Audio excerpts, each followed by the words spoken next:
काही माहिती आता मिळाली त्याप्रमाणे पेट्रोलचं वाहतूक करणाऱ्या वाहनाचं त्यांना आग लागलेली. ते कॅन बाहेर टाकल्यामुळे ही आग जवळपासच्या दुकानांमध्ये पसरली.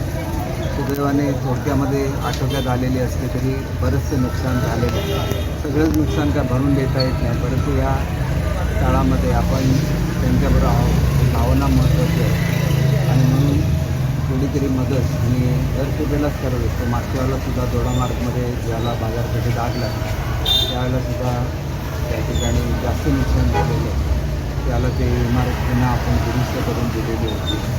आता ती आगीमध्ये नुकसान मोठं झालेलं आहे, परंतु सुदैवाने तिथल्या इमारतींचं वगैरे नुकसान झालेलं नाही आणि अशा प्रकारे टाळण्याच्या दृष्टीने योग्य ती खबरदारी जी नगरपालिकेने घेतली त्याच्यामुळे हे नुकसान कमी होऊ शकलं.